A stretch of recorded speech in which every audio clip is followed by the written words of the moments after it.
चलो चैप्टर 1 से ही स्टार्ट कर रहे हैं, ठीक है। बार तो मेरा टाइम देना, ठीक है बेटा। चैप्टर 1 कर रहे हैं, ठीक है। तो सबसे पहला हमारा टॉपिक है इसमें ratio and proportion. Ratio and proportion, ratio and proportion. अब रेशियो एंड प्रोपोर्शंस में सबसे पहले हम समझते हैं कि रेशियो होती क्या है। रेशियो होती क्या है? तो अगर मैं रेशियो की बात करूं, रेशियो, तो रेशियो क्या होती है? जब हम किसी भी दो क्वांटिटीज को आपस में कंपेयर करते हैं तो उनकी जो सिंपलेस्ट फॉर्म होती है उसी को रेशियो बोल देते हैं। क्या बोलते हैं? जैसे मान लो आपका वेट जो है 70 kg है ना, और ये आपका वेट हो गया रहीम का, नहीं कह रहा था रहीम ना, ठीक है। और एक हो गया आपके पास भानु, भानु का वेट मान लेते हैं 80 kg है। तो इसको सिंपलेस्ट फॉर्म में जितना भी लिख सकता हूँ, काट सकता हूँ, जितना भी कट जाएगा। जैसे 0 से 0 कट जाएगा उसका कटेगा नहीं, 10 से कट जाएगा ना। तो 7:8, यानी कि भानु और आपका जो रेशो वेट का रेशो है वो कितना है? 7 और 8। मतलब अगर आपका 7 kg है तो उस टाइम भानु का 8 kg है। अगर आपका 14 kg होगा तो भानु का 16 kg हो जाएगा। बात समझ नहीं? यही होता है रेशो। Got it? तो रेशो के बारे में कुछ बातें लिख लेते हैं जो हमें इसके बारे में थोड़ा सा और नॉलेज देंगी। सबसे पहली बात क्या है? कहते हैं a ratio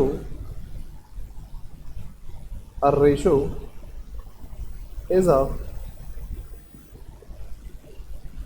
comparison of the size of the sizes of two or more quantities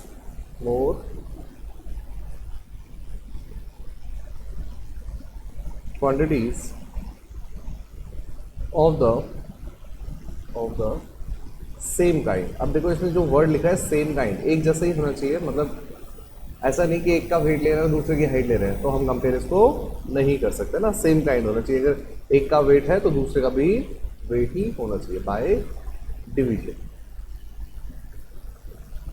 ठीक है, बाय डिवीजन। अब सेकंड बात इसमें क्या कहता है? कहता है if A and B are two quantities of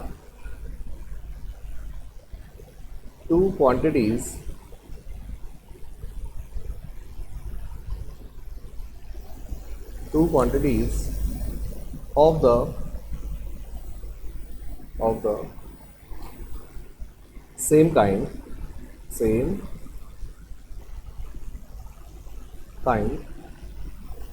in same unit. अब देखो यूनिट भी सेम होनी चाहिए। दूसरी बात क्या है? दूसरी बात क्या कह रहा है? अगर एक का वेट केजी में है तो दूसरे का वेट भी केजी में ही होना चाहिए। ऐसा नहीं कि एक का ग्राम में ले रहे हो और एक का केजी में ले रहे हो, ऐसा भी नहीं होना चाहिए, ठीक है। Then the fraction A upon B is called,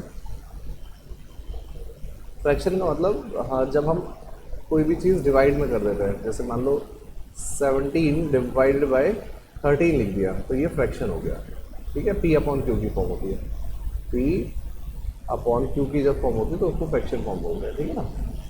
तो fraction A upon B is called the ratio of A and B। तो इनको फ्रैक्शन फॉर्म में लिखा जाता है और इसको बोला जाता है ratio of A and B। It is written as A ratio B। इसको हम लिखते कहते हैं A ratio B। Third number पे क्या बात है? कहते हैं the quantities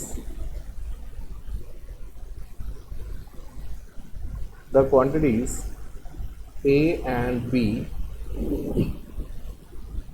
are called the terms the term of the ratio. A और बी को क्या कहा जाता है? Term of ratio. और इसमें ए को क्या कहा जाता है? A is called the first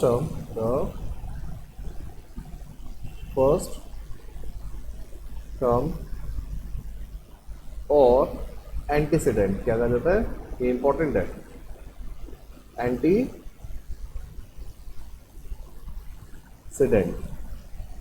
first term को क्या कहा जाता है? एंटीसीडेंट। क्या कहा जाता है? Antecedent. And B is called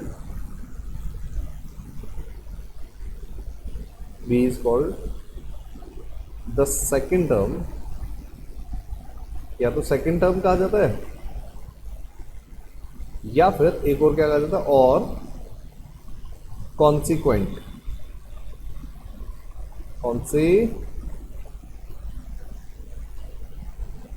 consequent. ठीक है, बात समझ में आई? इतना लिखो जल्दी से। वंशिका बेटा समझ में आई बात?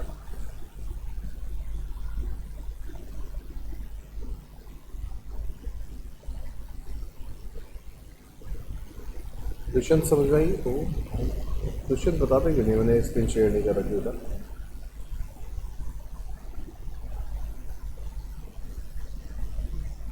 अब देखो, ठीक है दुष्यंत।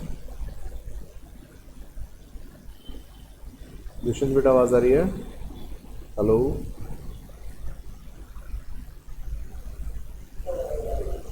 ठीक है। तो स्क्रीन शेयर नहीं थी, आप बताना चाहिए था यार। ठीक है, कोई अब दिख रहा है साहब? ठीक है। कॉन्सिक्वेंट। कॉन्सिक्वेंट ये लिखो जल्दी से, फिर आगे बताता हूँ। दुष्यंत आप भी लिख लेना बेटा।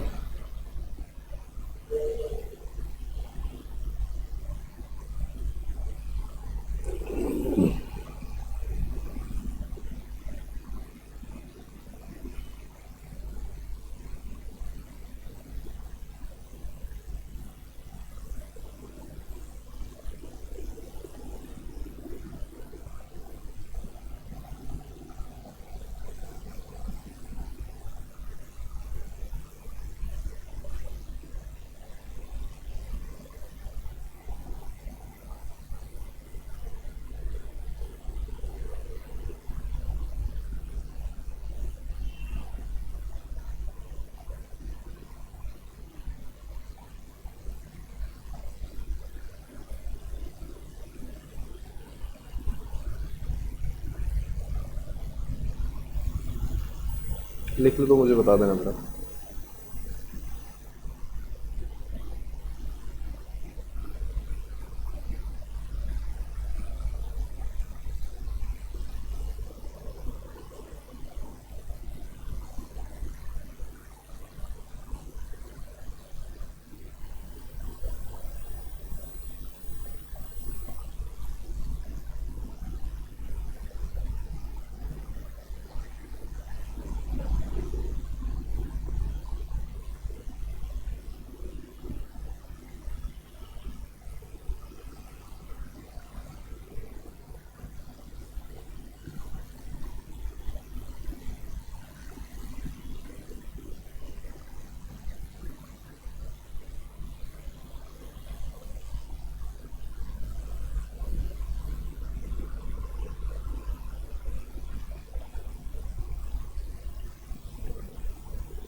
हो गया?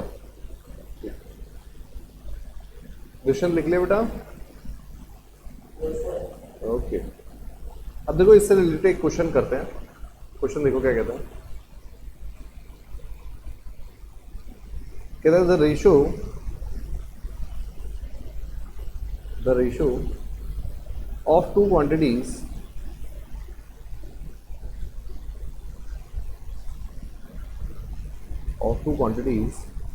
is 3:4 if the antecedent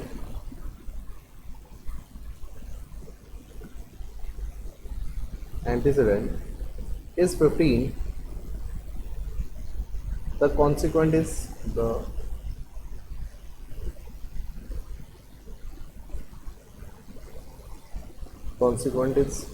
consequent क्या होगा भाई?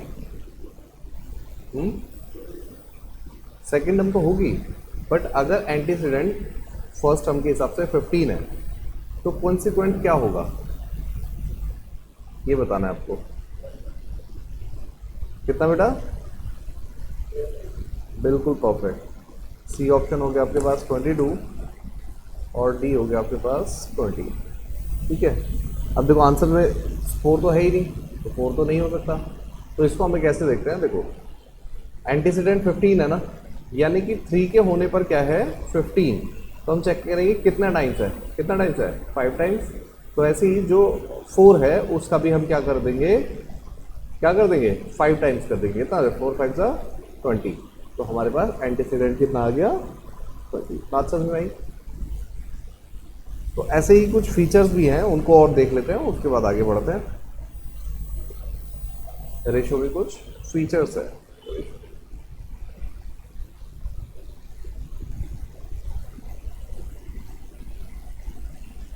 फीचर्स ऑफ रेशियो क्या है भाई? फीचर्स फर्स्ट है both term of a ratio can be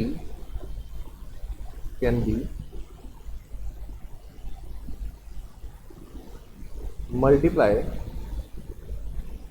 or divide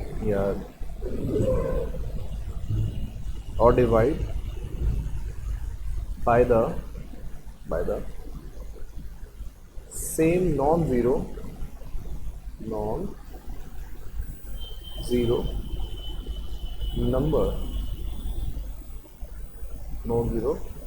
number usually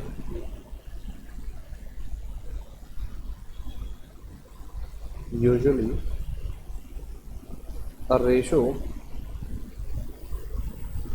is expressed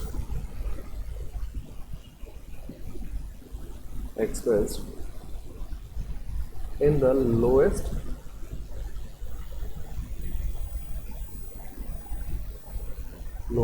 term, और इसको सिंपलेस्ट फॉर्म दिया, और सिंपलेस्ट फॉर्म मतलब कोई भी आपके पास रेशो है या कोई भी दो नंबर है, अगर उनको आपको रेशो में लिखना है तो सबसे पहले क्या करना पड़ेगा? मल्टीप्लाई या डिवाइड करना पड़ेगा सिंपलेस्ट फॉर्म में ले जाने के लिए। सिंपलेस्ट फॉर्म कौन सी होती है? जब कटना बिल्कुल बंद कर देते हैं। बात समझ गई? ठीक है दुष्यंत बेटा, आपको ये वाला चैप्टर करना था ना? ठीक है। The order of the term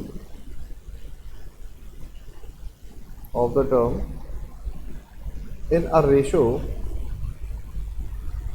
ratio is important.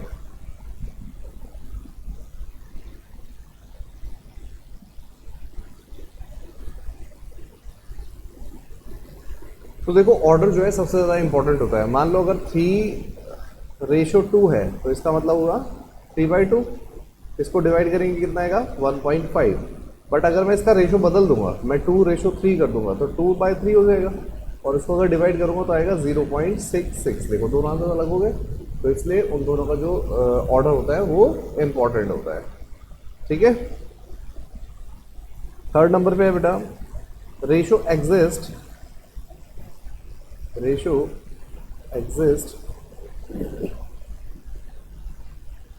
Only between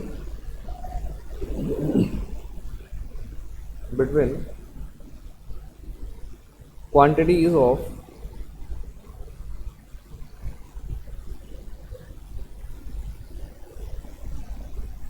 of the same kind, ये तो मैंने पहले ही बताया, सेम काइंड, कि दोनों ही सेम चीजें होनी चाहिए। अगर एक वेट है तो दूसरा भी वेट ही होना चाहिए, अगर एक हाइट है तो दूसरी भी हाइट ही होनी चाहिए, है ना। और ये भी मैंने आपको बताया जो लिखवा रहा हूं, क्वांटिटीज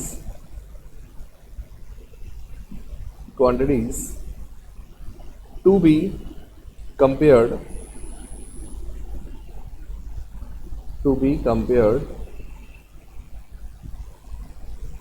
by division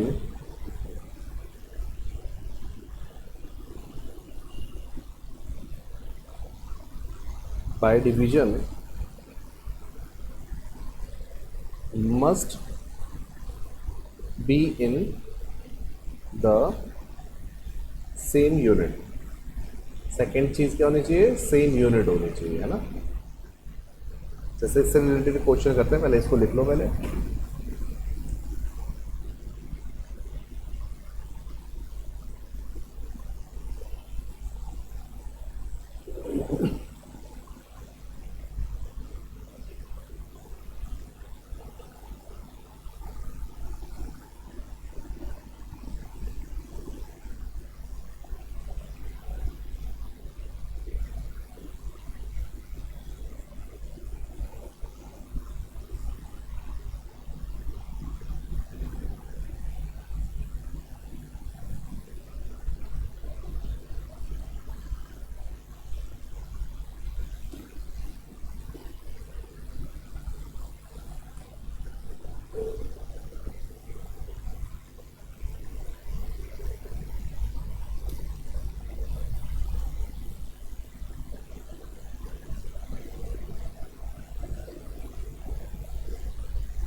हो गया। उसके बाद इसमें एक क्वेश्चन देखते हैं। कहता है question, find the ratio between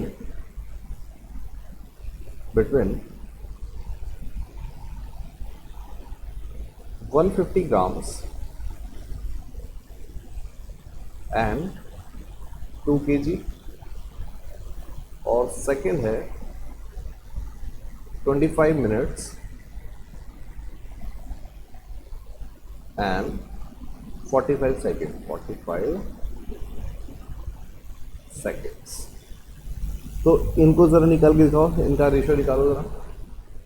क्या मैं 150 को और 2 kg को साथ में कर सकता हूँ?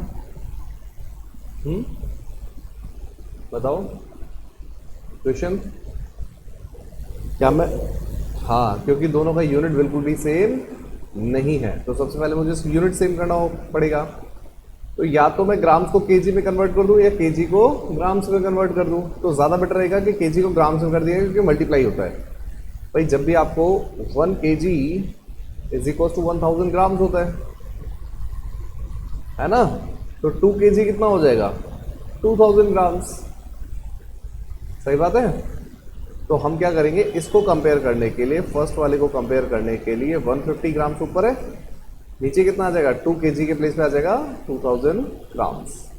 2 0 से 0 कट जाएगा, 15 5 3 जा और 5 40 जा, तो हमारे पास आ गया 3:40। कितना आ गया? 3:40। अब अगर मैं सेकंड की बात करूं, ये वाले की, तो इसमें क्या करना है मेरे बच्चे? हाँ, मिनट को सेकंड से कन्वर्ट करना ज़्यादा इजी रहेगा ना। 25 मिनट को किससे मल्टीप्लाई कर देंगे सेकंड से कन्वर्ट करने के लिए? 60। परफेक्ट। और डिवाइड बाय आ जाएगा 45, तो इसको काट देते हैं। 15 4 जा 60, 15 3 जा, उसके बाद कटेगा नहीं।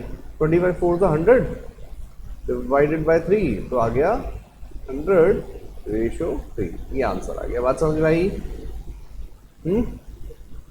ठीक है, नेक्स्ट लिखो, इसको लिख लो पहले जल्दी से, फिर आगे एक और चीज देखते हैं।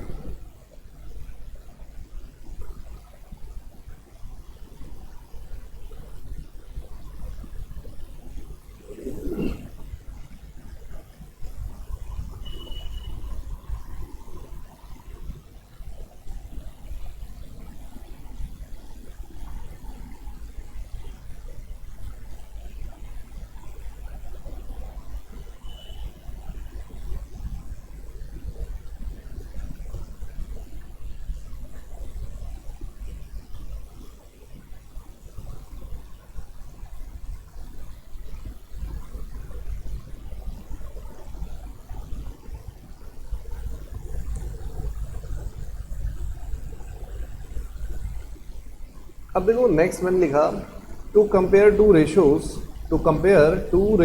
Convert them into equivalent like fraction. सबसे पहले हमें जानना है कि लाइक फ्रैक्शन क्या होता है। ये जो वर्ड है लाइक फ्रैक्शन, इसका मतलब क्या है ना? पता है क्या? लाइक फ्रैक्शन तब होता है जब उसके डिनोमिनेटर सेम हो जाते हैं। क्या हो जाते हैं? जैसे 3/5, 7/5, 8/5, तो इनके सबके डिनोमिनेटर क्या है? बिल्कुल सेम है, तो इन सभी को क्या कहा जाता है? Like fraction. बात समझ में आई? तो जब भी हम किसी दो रेशियोज को कंपेयर करेंगे, तो उसके लिए हमें क्या करना है? उसके डिनोमिनेटर को सेम कर देना है। क्या करना है? डिनोमिनेटर को सेम कर देना, तब क्या कहता है, मतलब उसको कंपेयर करना बहुत ईजी हो जाता है।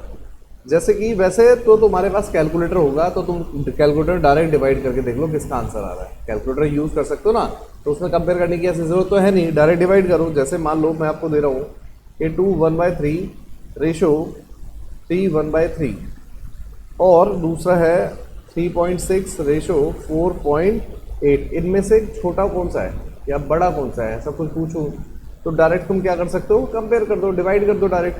भाई क्या करोगे? इसको इससे मल्टीप्लाई करोगे और ये आ जाएगा 6 6 + 1 7 रेशो 3 3 9 + 1 10। ये आ गया, ठीक है, नीचे वाले 3 बेसिकली हट ही जाते हैं, और ये हमारे पास अगर मैं पॉइंट हटा दूंगा दोनों के तो हो जाएगा 36/48। ये तो अपना सिंपलेस्ट फॉर्म में है, पर ये सिंपलेस्ट फॉर्म में नहीं है। 12 से काट देते हैं, 4 दिया 12 और 4 चौक 12 चौक 48 है ना, तो ये हमारे पास आ गया 3/4।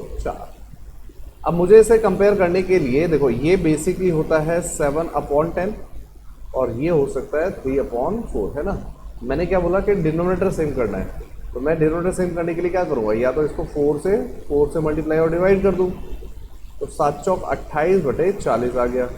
और इसको भी 3/4 को मैं नीचे क्या है यहाँ पे 10 है ना, तो 10 से मल्टीप्लाई और डिवाइड कर दूँ, तो देखो नीचे डिनोमिनेटर सेम हो गया 40 और ऊपर आ गया 30। अब मुझे बताओ दोनों में बड़ा कौन सा है, ये वाला फ्रैक्शन, मतलब ये वाला रेशियो इसमें बड़ा है, तो ये आ जाएगा ऐसा। बट मैं कह रहा हूँ इतना हमें करने की जरूरत नहीं है, जैसे यहाँ पे 7/10 आ गया और यहाँ पे 3/4 आ गया, डायरेक्ट कैलकुलेटर से डिवाइड करके देख लो। 10 को 7 से डिवाइड कर दो 0.7 आएगा, 3 को 4 से डिवाइड करोगे 30 तो 0.28 आ जाएगा। ठीक है, तो हमारे पास वैसे भी पता लग जाएगा, कौन सा छोटा और कौन सा बड़ा है। बात समझ में आई मेरे बच्चे? दुष्यंत ठीक है, तो चाहे तो तुम लाइक फ्रैक्शन में कन्वर्ट कर लो, ज़्यादा बेटर ये है कि कैलकुलेटर से तुम डिवाइड कर लो। ठीक है, ओके आगे बढ़े, ये लिख लो जल्दी से, फिर आगे बढ़ते हैं।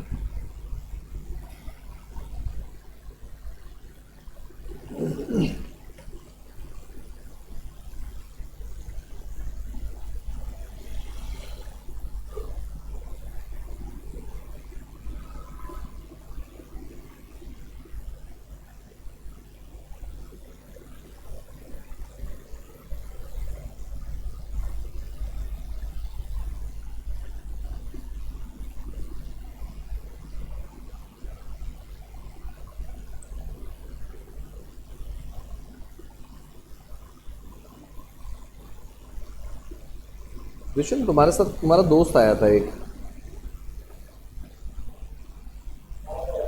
वो कहाँ पे है अब?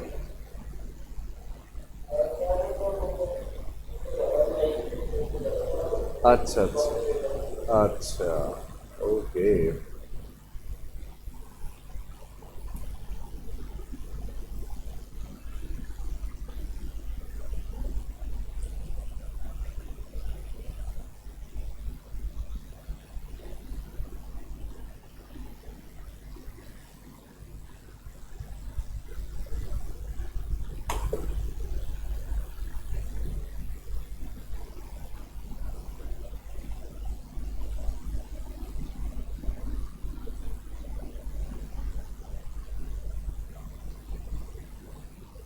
हो गया।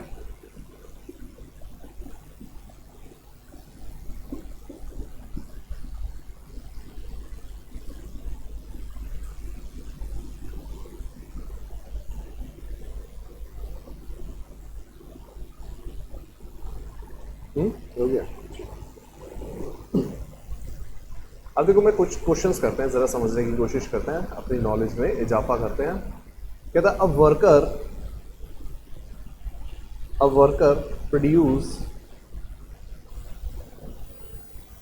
produces 2 units in 1 hour.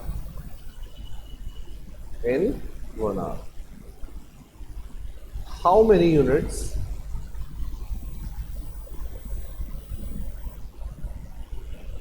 will be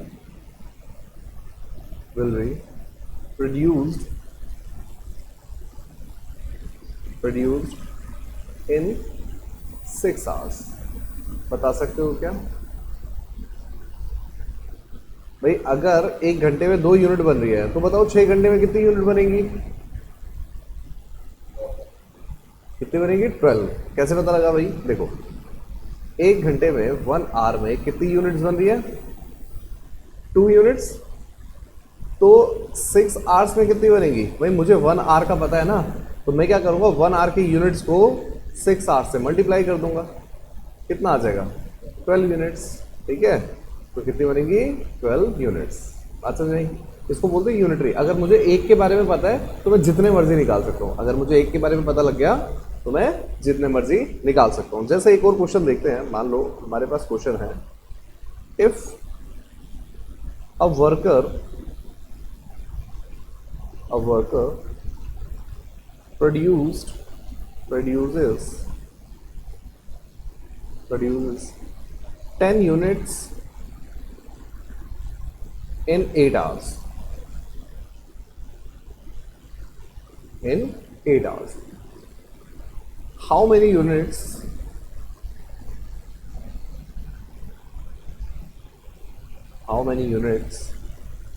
will be produced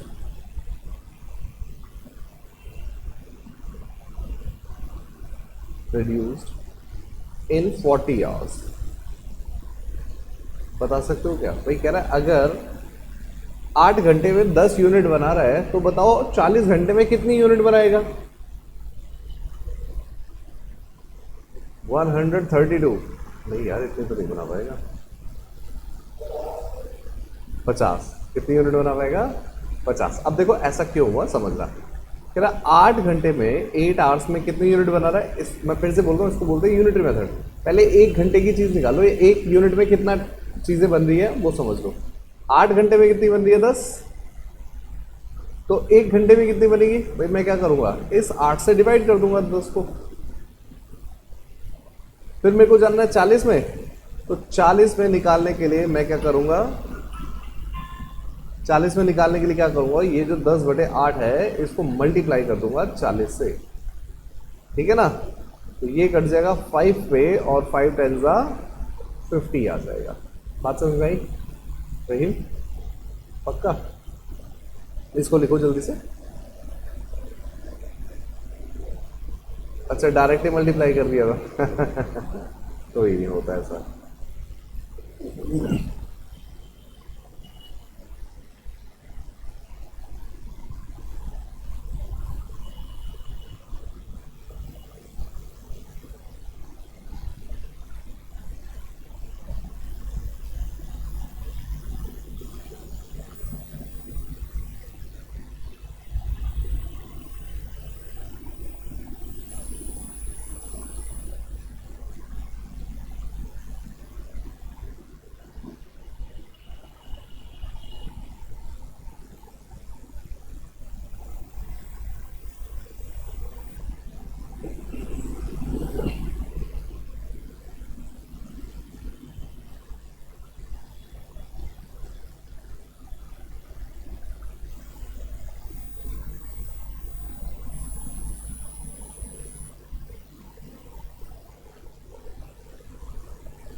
हो गया? अब देखिए एक और क्वेश्चन करते हैं जरा। क्वेश्चन है, कहता है रौनक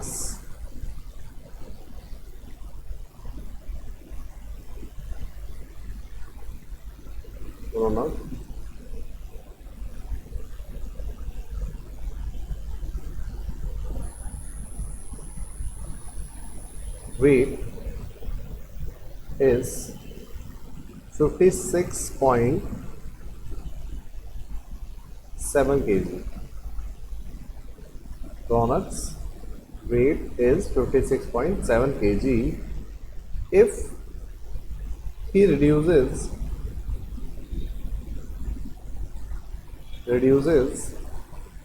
his weight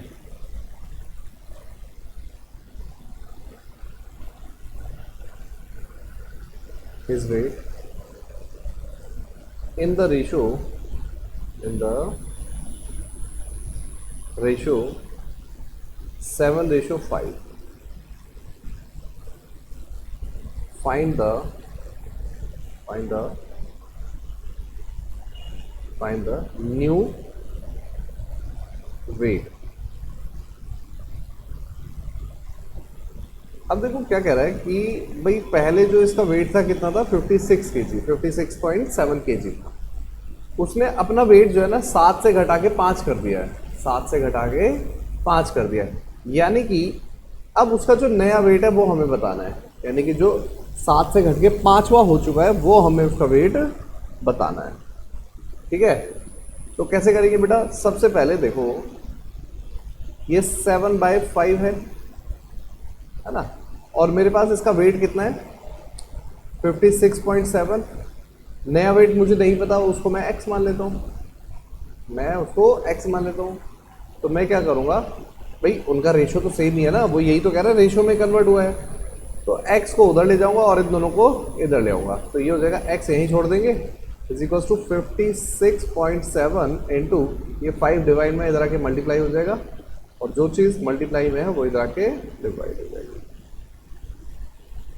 तो 7 से ये कट जाएगा 856.1 8.1, और फिर 8.1 को 5 से मल्टीप्लाई कर देंगे तो हमारे पास नई वैल्यू आ जाएगी। कितनी आ जाएगी? 8 पंजे 40.5 केजी। बात समझ में आई या नहीं आई? इसके लिए एक फॉर्मूला भी हम यूज़ कर सकते हैं, ऐसा नहीं है कि अगर मुझे न्यू मान लो कुछ ऐसा दिया हुआ है कि if A quantity a quantity increases or decreases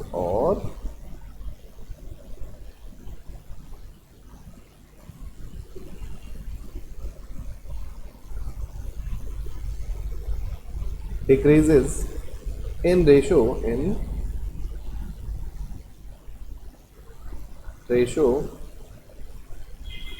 A ratio B। तो ऐसी कंडीशन में हम न्यू क्वांटिटी निकालने के लिए कर सकते हैं B divided by A into old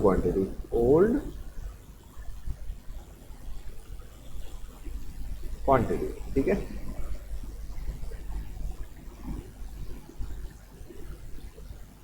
तो चेक करो यहाँ पे भी तो यही किया, A ये था और B ये था, तो हमने ओल्ड क्वांटिटी को B अपॉन A से मल्टीप्लाई कर दिया। ठीक है, समझ में आई बेटा? इसको लिख लो, फिर एक और क्वेश्चन जरा मुझे करके दिखाना। क्वेश्चन में साथ साथ में लिख देता हूँ।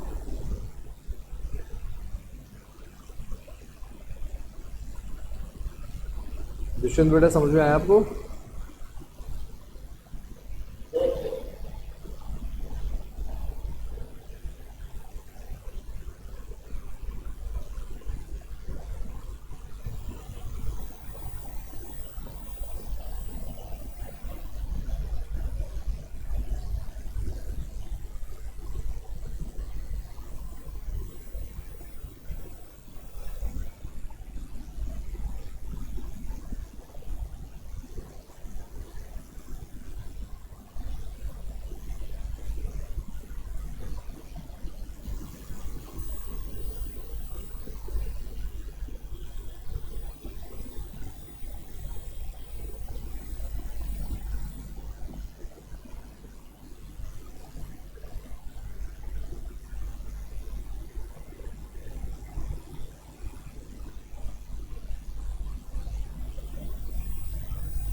कहता है if the height of Rahul increase in the ratio 10:11, what is the new height if original is 160।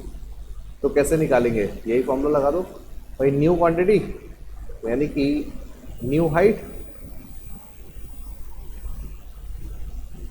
Is equals to B upon A, यानी कि 11/10 आ जाएगा, इनटू में ओरिजिनल वाली कितनी थी 160। तो 0 से 0 कट गया, 16 को 11 से मल्टीप्लाई करेंगे तो आ जाएगा 176 सेंटीमीटर, आंसर आ जाएगा। ठीक है, जल्दी से लिख लो। फिर एक और चीज़ सीखते हैं।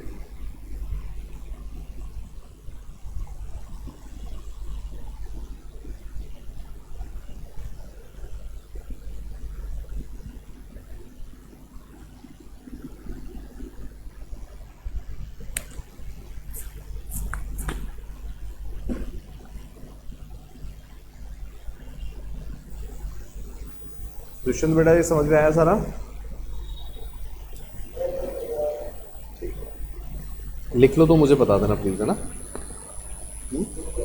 ओके। अच्छा मुझे बताओ, मैं अगर तुमसे एक क्वेश्चन पूछूं कि यार बताओ, क्वेश्चन है, मैं को सिंप्लीफाई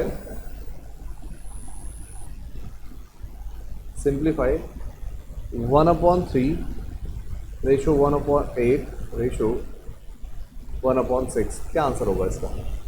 इसका सिंप्लीफाइड रेशो लिखना है, मतलब नीचे जो अपॉन में 8, 3 और 6 लिखा है इसको हटाना है, बिल्कुल सिंपल रेशो में चेंज करना है। तो इसको कैसे करोगे चेंज, बता सकते हो क्वेश्चन? देखो सब, हाँ एलसीएम नहीं है, सबसे पहला ट्रेडिशनल मेथड तो यही है कि इन सबका एलसीएम ले ले। तो एलसीएम ले लेते हैं, सबसे पहले हम किसका 3,8,6 एलसीएम ले ले। 3 से कर देंगे पहले या 2 से कर देते हैं? चलो पहले 2, ये तो एज इट इज रहेगा, 2 के टेबल में 4 पे चला जाएगा, ये 3 पे चला जाएगा। फिर 2 से कर देंगे, ये 3 और ये 2 और ये 3। फिर अगेन 2 से चला जाएगा, तो 3,1,3। फिर 3 से चला जाएगा, है ना, 1,1,1। तो 2 2 4, 4 2 8, 8 3 24, यानी कि सभी के डिनोमिनेटर में कितना आ जाएगा 24। ठीक है, और ऊपर कितना आ जाएगा, नीचे वाले को नीचे वाले से डिवाइड करते हैं, ऊपर वाले से मल्टीप्लाई करते हैं। 24 को मैं अगर 3 से डिवाइड करूंगा कितना आएगा, 8 3 24, 8, और 8 को ऊपर वाले से मल्टीप्लाई, 8 एकम 8 आ गया। तो फिर 24 को 8 से डिवाइड करूंगा, 24 को 8 से डिवाइड करूंगा, कितना आएगा 3, तो 3 ऊपर आ जाएगा, 3 1 3। फिर ऐसे ही 24 को अगर 6 से डिवाइड करूंगा कितना आएगा 4, और 4 को 1 से मल्टीप्लाई करूंगा 4। और मेरे पास जो नया रेशो हो जाएगा वो कितना हो जाएगा, नीचे वालों को हम इग्नोर कर देते हैं, फिर कितना आ जाएगा 8/3/4। ये हमारे पास न्यू रेशो हो जाएगा। ठीक है, बट मैं कह रहा हूँ इतनी मेहनत तुम कर क्यों रहे हो, इससे ज़्यादा अच्छा पता है क्या करो, ये जो 1/3 है, 1/8 है और 1/6 है, आप क्या करो, जैसे ये फर्स्ट वाला न्यूमरेटर निकालना ना, इसके लिए इसका डिनोमिनेटर ले लो, इसका न्यूमरेटर ले लो, बाकी दोनों डिनोमिनेटर ले लो। भाई इसका न्यूमरेटर, बाकी दोनों के डिनोमिनेटर, 8 चौक 8 से 48, 48 आ गया रेशियो। नेक्स्ट में हम लेंगे इसका न्यूमरेटर ले लो और बाकी दोनों डिनोमिनेटर ले लो। ठीक है, तो कितना 6 दिया 18, 18 कम 18, 18 आ गया। फिर लास्ट वाले के लिए इसका न्यूमरेटर ले लो, बाकी दोनों डिनोमिनेटर ले लो। यही तो मैं कह रहा हूं भाई, जो भी न्यूमरेटर निकालना उसका न्यूमरेटर, तो 8 चौक 8 या 24, राइट। अब चेक कर लो, ये तीनों सेम टेबल पर कट जाएंगे भाई, 6 के टेबल में कट जाएंगे, 6 के टेबल में 8 पे 6 3 18 और 6 चौक 24, आंसर सेम आ गया। तो आप ये मेथड भी यूज कर सकते हो, बाकी तुम्हें जो सबसे बेस्ट लगे वो करो, ऐसा नहीं कि मैंने बता दिया तो ये करेंगे, नहीं, जो तुम्हें सबसे ज़्यादा बेस्ट लगे। अगर तुम्हें लगता है सर एलसीएम से हम ज़्यादा अच्छे से करके आएंगे तो एलसीएम यूज़ करो, और अगर तुम्हें लगता है सर ये वाला हम करके आ सकते हैं तो ये वाला करो। ठीक है दुष्यंत बेटा, जो तुम्हें सबसे ज़्यादा बेस्ट लगे वो एग्जाम्पल तुम्हें यूज़ करो, मतलब वो प्रॉपर्टी तुम्हें यूज़ करनी है। ठीक है, ओके, इसको लिख लो। एक क्वेश्चन मैं तुम्हें दे देता हूँ, मेरे को करके दिखा दो। 3/5 रेशो 6/7 रेशो 7/15,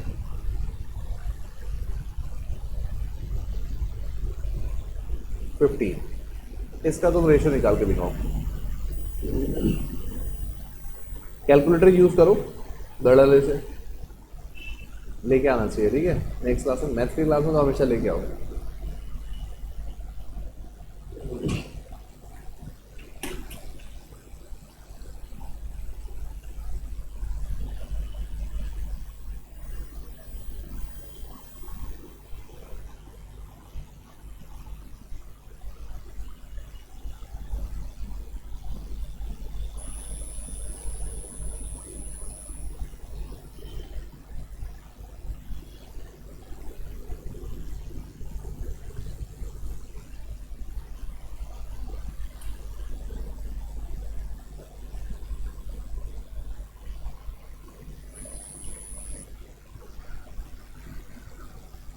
तो देखो मैंने बताया भी आप इन तीनों को मल्टीप्लाई कर दो पहले। तो 7 या 21, 21 को 15 से मल्टीप्लाई, 21 गुना 15, तो मेरे पास आ गया 315, है ना। फिर मैंने कहा इन तीनों को मल्टीप्लाई कर दो। तो 5 एक 30, 30 को 15 से मल्टीप्लाई कर देंगे तो आ जाएगा 45, यानी कि 450। और ऐसे ही फिर मैंने कहा इन तीनों को मल्टीप्लाई कर दो, है ना। 7 49, 49 को मल्टीप्लाई कर देंगे कितने से, 5 से, तो आ जाएगा 245। अब देखो सेम टेबल पर कट रहे हैं तो काट दो, 5 के टेबल में कट जाएंगे। 5 एक 30, 5 3 15, 5 के टेबल में कट जाएगा। 5 निम 45 और 0 का 0, फिर 5 के टेबल में कट जाएगा। 5 5 चौक 20 और 5 49। तो इसके अलावा ये अब किसी पे नहीं कटेंगे तो आंसर यही हो जाएगा, ये इसका रेशो हो जाएगा। बात समझ आई या नहीं आई? सही, पक्का, ठीक है। तो अब इनकी कुछ प्रॉपर्टीज कर लेते हैं, क्योंकि प्रॉपर्टीज भी बहुत ज़्यादा इंपॉर्टेंट होती है। इसको जितना ये लिख लिया सारा। देखो भाई प्रॉपर्टीज क्या कहती हैं, बड़ी प्यारी सी प्रॉपर्टीज है, समझना उनको जरा।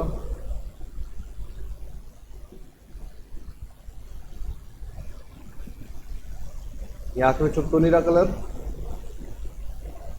दिख रहा है ना, चुप तो नहीं रहा, ठीक है। प्रॉपर्टीज में सबसे पहली प्रॉपर्टी है मेरे बच्चे, कहता है inverse ratio.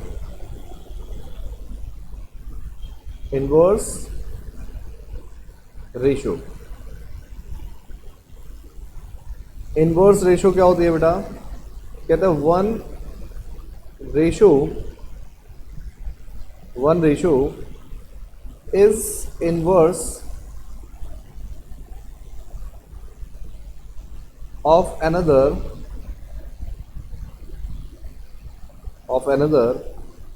if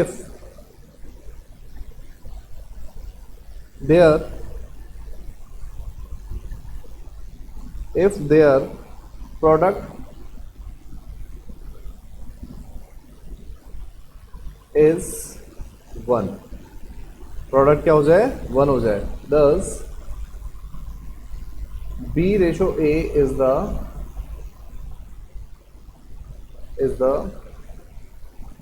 inverse of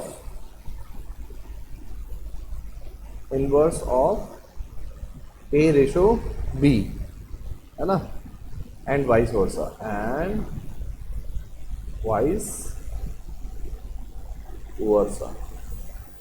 ठीक। कहता है कि अगर A अपॉन B को आप मल्टीप्लाई कर दोगे B अपॉन A से, तो वो क्या आ जाएगा? B से B कट जाएगा, A से A कट जाएगा, 1 आ जाएगा। यही तो कह रहा है, अगर प्रोडक्ट 1 आ रहा है तो वो क्या कहलाएगा? Inverse ratio. Got it?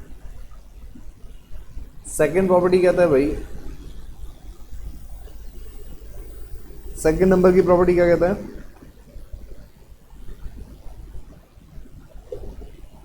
कहता है the ratio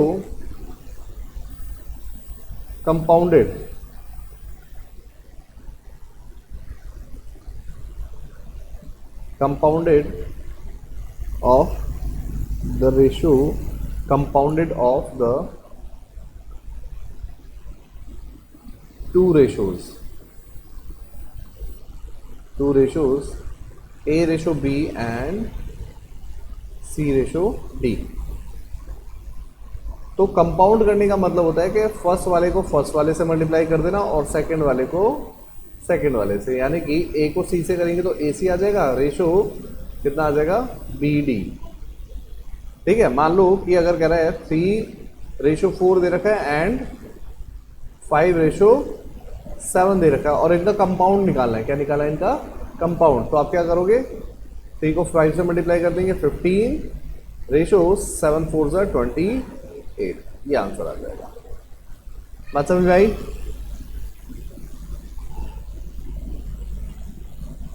उसके बाद नेक्स्ट है थर्ड नंबर पे बच्चे,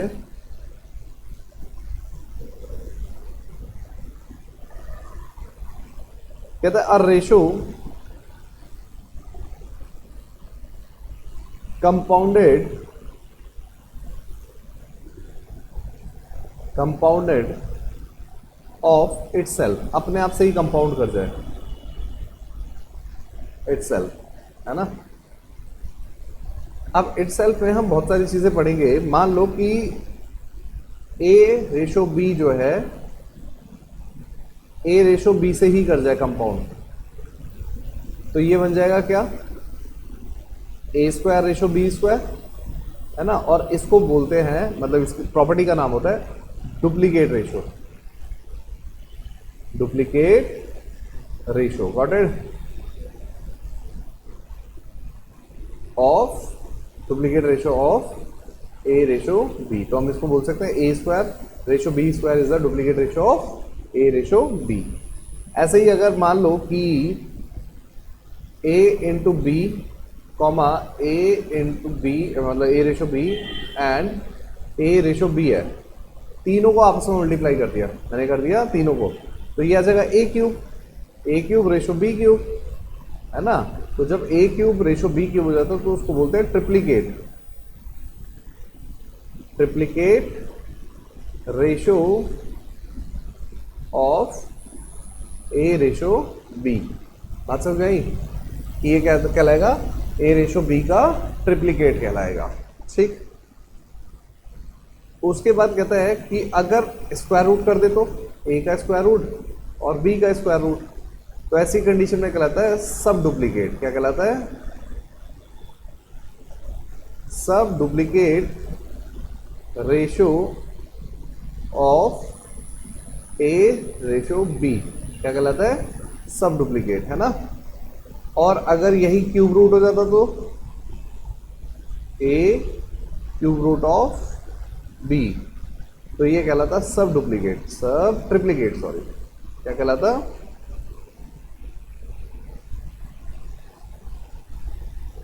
सब triplicate ratio of A ratio B, got it, पक्का। चलो, तो इस पे जरा क्वेश्चन कर लेते हैं, दो चार, है ना। अगर मैं आपसे कहूं द डुप्लीकेट, दुष्यंत बेटा ये समझ में आ रहा है ना, कहते the duplicate ratio of 3:4 is, बताओ क्या होगा, 3:4 का डुप्लीकेट क्या होगा रहीम,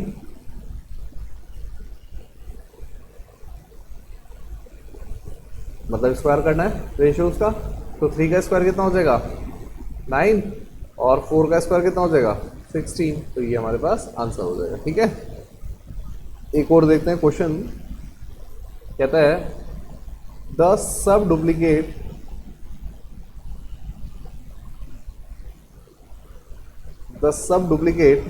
ratio of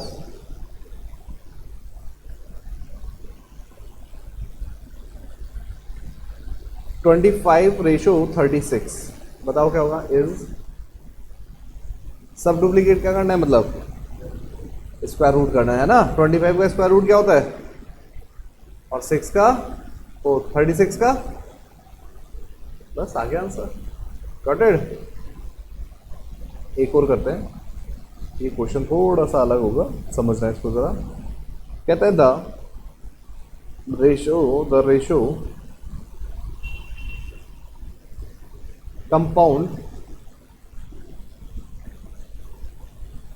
compounded of 4:9, the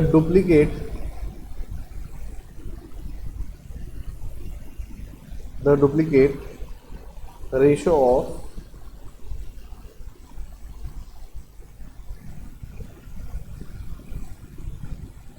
3:4, the triplicate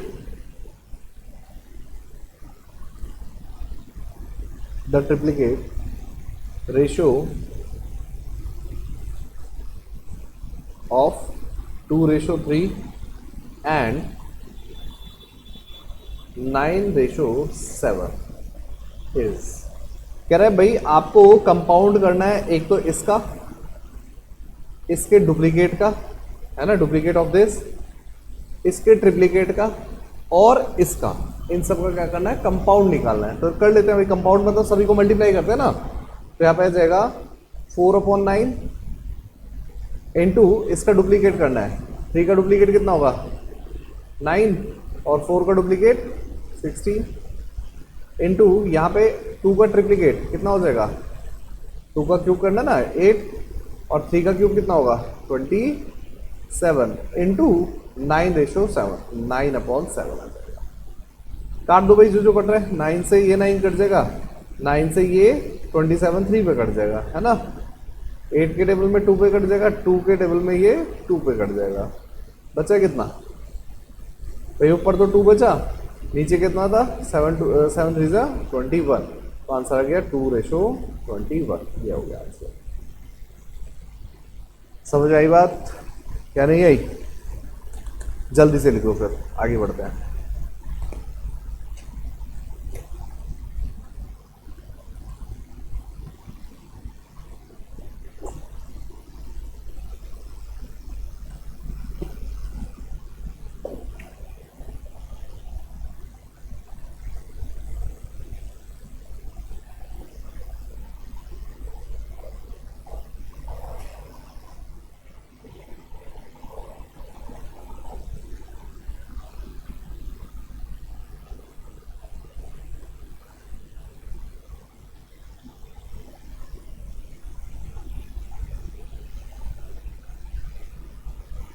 Dushyant बेटा, ये वाला क्वेश्चन समझ में आया, लास्ट वाला?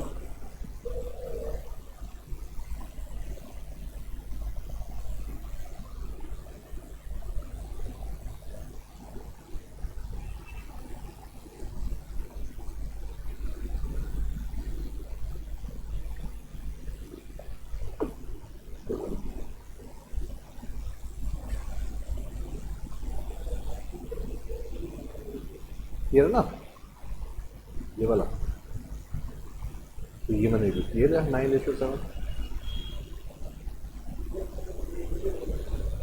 रेशियो कौन सा, 4th रेशियो है ना ये भाई। पहला हमारे पास ये हो गया, सेकंड ये हो गया, थर्ड ये हो गया, फोर्थ ये हो गया, और इसका ट्रिप्लीकेट नहीं करना, ट्रिप्लीकेट से 2/3 का करना है, एंड लास्ट में ये अकेला कह रहा है।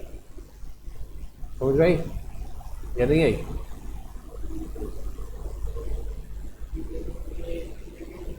हाँ, ये कोई नहीं है, ये सिर्फ रेशो है, ये कोई नहीं है, ये सिर्फ रेशो है, ठीक है ना। लिख लिया?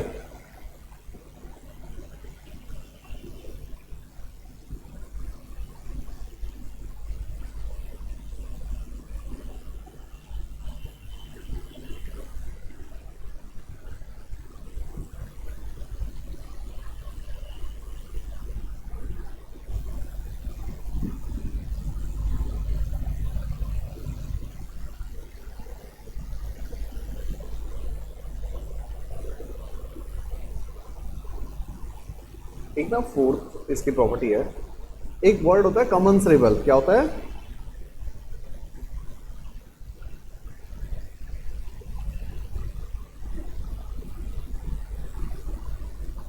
कमेंसरेबल। अब ये कहता है अगर जो जितने भी रेशोज है उनके इसको मैं ऐसे लिखता हूं, terms of ratio are always integer। Integer समझते हो? 1 2 3 4 5 या नेगेटिव काउंटिंग या पॉजिटिव काउंटिंग। कहता है अगर टर्म्स जो है हमेशा इंटीजर हैं, क्या है? इंटीजर, यानी कि 3/4, 5/9, 7/18, मतलब ये सारे के सारे क्या है? इंटीजर। तो उसको बोलेंगे हम कमेंसरेबल रेशो। क्या बोलेंगे? कमेंसरेबल। इसके अलावा कुछ भी होगा, मान लो √3/5 है ना, या फिर √7/19 है, तो इनको कहा जाता है इनकमेंसरेबल। क्या कहा जाता है? इनकमेंसरेबल।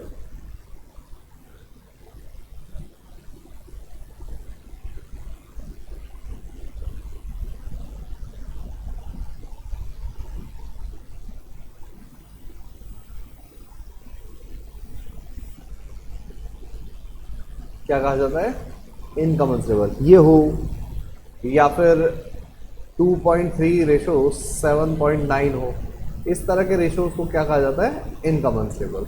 बात समझ आई? फ्रैक्शन में है, रूट में है, पॉइंट में है, कुछ भी है, उनको क्या कहा जाएगा, इनकमेंसरेबल। ठीक है, क्वेश्चन समझ आई बेटा?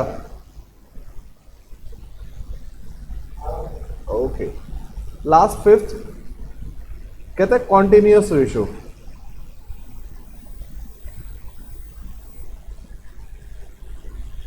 कॉन्टिन्यूअस रेशो, कॉन्टिन्यूअस रेशो क्या होता है, जब दो से ज्यादा रेशोज आपस में मिक्स हो जाती हैं। ठीक है, लाइक मेरे पास है ए रेशो बी रेशो सी, तो इसको बोलेंगे कॉन्टिन्यूअस रेशो। क्या बोलेंगे, कॉन्टिन्यूअस रेशो। ठीक है, या फिर हो सकता है ए रेशो बी रेशो सी रेशो डी, तो ये भी क्या कहलाएगा, कॉन्टिन्यूअस रेशो। बात समझ आई? मतलब दो से ज्यादा टर्म होंगे तो वो कॉन्टिन्यूअस रेशो कहलाता है। इसमें क्वेश्चन कैसा बनता है, आपको दे देगा ए रेशो बी जो है वो आपके पास है 3:5, और बी रेशो सी जो है वो आपको दे देगा 7:10। कहेगा फाइंड करो, फाइंड ए रेशो बी रेशो सी रेशो बस सी जो है, ये आपको फाइंड करना है ना।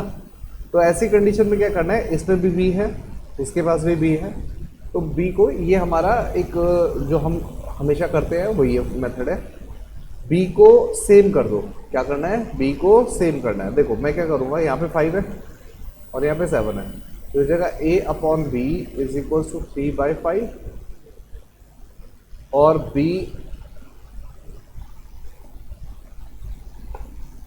और b upon C is equal to कितना है, 7:7/10। तो मैं क्या करूंगा, इसके b से 7 है ना, तो दोनों के b को इक्वल कर दूंगा, 7 से मल्टीप्लाई और डिवाइड कर दूंगा, इसके b से यहाँ पे मल्टीप्लाई और डिवाइड कर दूंगा 5/5 से। तो कितना है, 7×21 21/35, और ये हो जाएगा 35/50। तो मेरे पास नया ratio a ratio b ratio c, क्योंकि अब तो b दोनों में कॉमन हो गया, सेम हो गया, तो मैं डायरेक्ट लिख सकता हूँ ये कितना हो जाएगा, 21:35:50। तो ये मेरे पास कॉन्टिन्यूअस रेशो हो जाएगा। पर इसको करने का तरीका एक और है, क्या है भाई, कह रहा है ए रेशो बी दे रहा है ना, बी के नीचे बी लिख दो, बी रेशो सी कर दो, बी के नीचे बी लिख दो। अब यहाँ पे आगे कुछ नहीं है ना, सी के ऊपर कुछ नहीं है, तो जो बी है इसके आगे भी बी ही लिख दो, और यहाँ पे बी है तो यहाँ पे भी बी ही लिख दो, फिर आपस में इनको मल्टीप्लाई कर लो। क्या करना है, मल्टीप्लाई, और तुम्हारा रेशो बन के तैयार हो जाएगा। जैसे कि इसी को लिख लेते हैं, 3:5 है और बी का फिर 7:10 है, तो मैंने कहा इसी को 5 लिख देंगे, पीछे भी ये 7 आ जाएगा, इनको मल्टीप्लाई कर दो। तो चेक करो कितना आ रहा है, 7×21, 7×5 = 35 और 5×50, आंसर आ गया सेम बिल्कुल। तो ऐसे नहीं कर सकते, ये आपकी मर्जी है। ठीक है, समझ आए बेटा दुष्यंत? ठीक है, तो रेशो हमारा यहाँ पे खत्म होता है। प्रोपोर्शन नेक्स्ट क्लास में बताऊंगा आपको कैसे कैसे करना है। ठीक है, प्रोपोर्शन नेक्स्ट क्लास में करते हैं। चलो आज के लिए इतना ही छोड़ते हैं, बाय बाय।